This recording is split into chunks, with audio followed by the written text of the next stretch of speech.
This is a video that is designed to better educate our youth about the military and its effects on people around the world so that we can ensure that they are making wise and confident decisions for themselves and their lives. So, you're just about to finish high school, and you're planning for what to do with your future, and you're considering enlisting in the military. Well, here's some things to consider about. On the positive side, a military recruiter may tell you that enlisting will allow you to get funding for your education as well as get leadership skills. But there are some downsides to that. Joining the military often involves going out to war.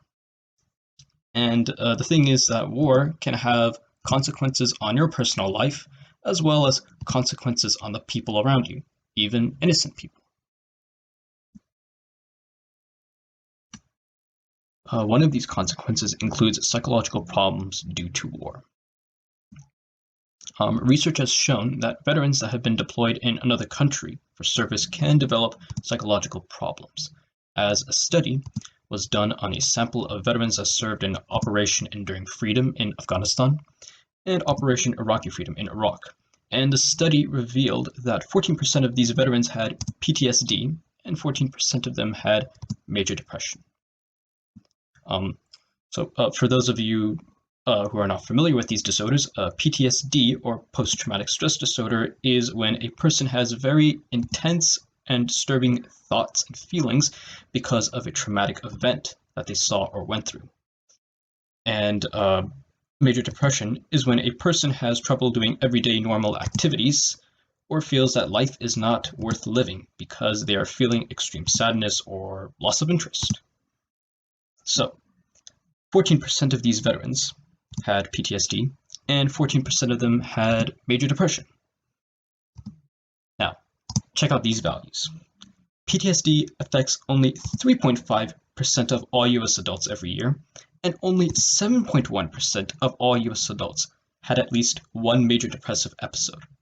So you can see that these proportions on all US adults are less than these values on the veterans that were deployed in Afghanistan and Iraq. It tells you how prevalent these psychological disorders are in veterans as compared to US civilians. Another psychological problem that these veterans may have to face is moral injury, which is when a person does something that is against their own morals or beliefs. And the thing is that in war, examples of moral injury that veterans may experience can include harming and killing innocent civilians, giving orders that can result with a fellow service member being injured or killed, refusing to provide medical aid to a civilian or soldier in need of aid, and even refusing to report an incident of sexual assault or rape after knowing that it had happened. This is another moral injury that can bother veterans as well. And when these veterans are bothered by these kinds of moral injuries, they can be prone to distress, as well as prone to committing suicide. And with these mental challenges that these veterans can have, not only can they harm themselves, but they can also harm their family members as well.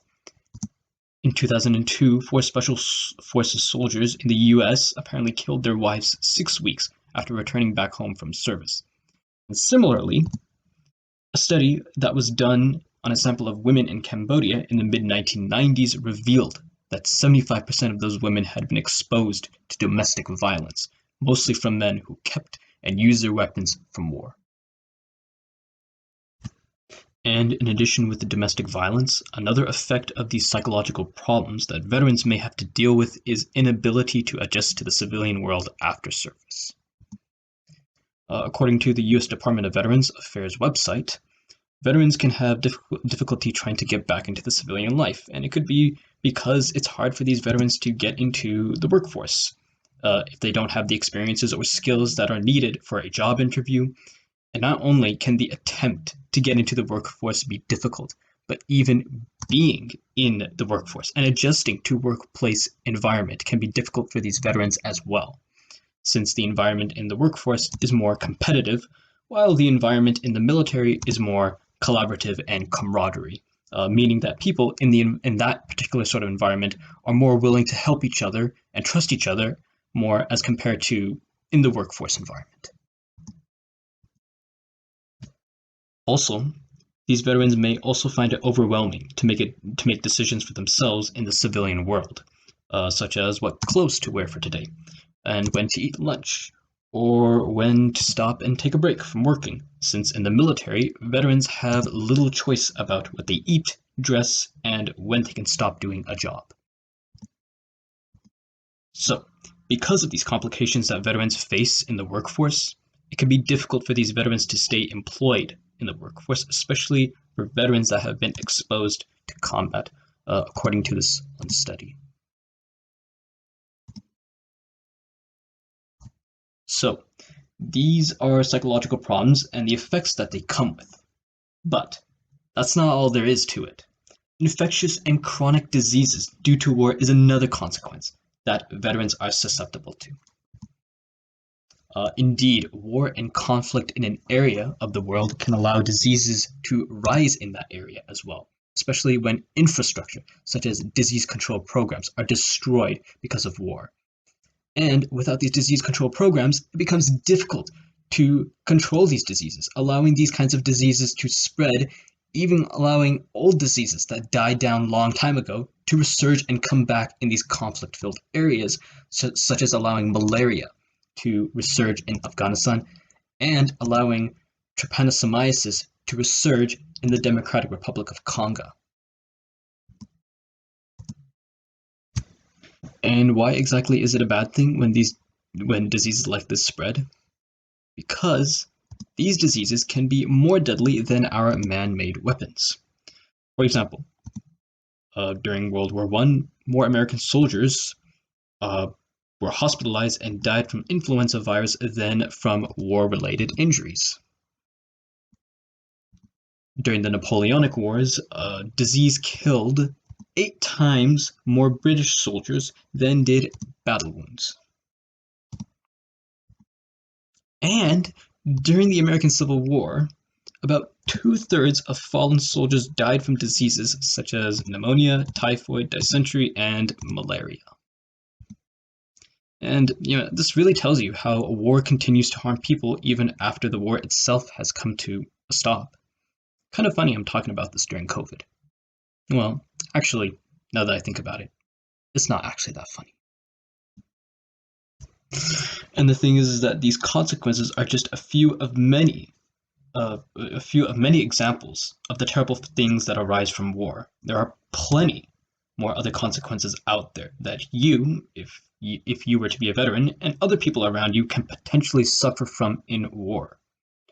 Um, I mean, if you are still thinking about enlisting, it's ultimately your choice. The decision of your future is yours, but I'm encouraging you to really reconsider the decision that you are making.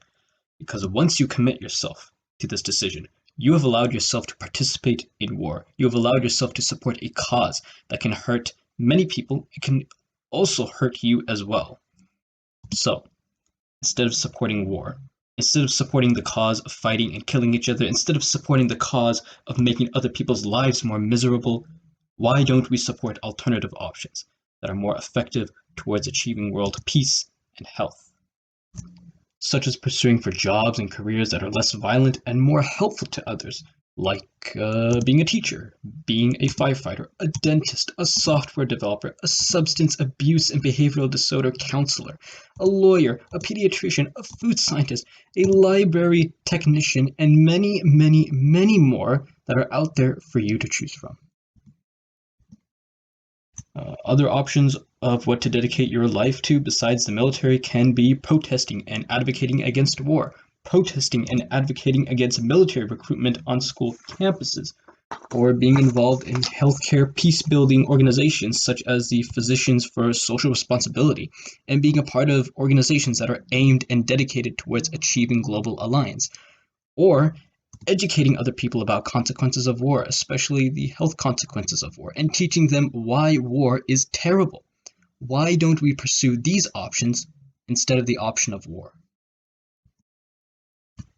War is not the solution to the world's problems today. Fighting each other is not the solution to the world's problems today.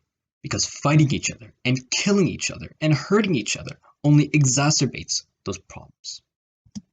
So what is the solution? The solution is cooperating and working together to save lives and build peace. This is the solution that will help make this world that we live in a better place. There are counter-recruitment counselors standing by to work with you on developing and considering your options. And if you want more authentic information about enlisting in the military, there is a good website that you can access right here. I wish you good luck with whatever decision that you make for your future. This video is brought to you by me, Qasim, an undergraduate sophomore at the University of Washington, with additional help from Amy Hagopian, a professor at the School of Public Health at the University of Washington, as well as additional help from Kathy Barker. These are my references and citations, and these are links to the pictures that I've used in this video.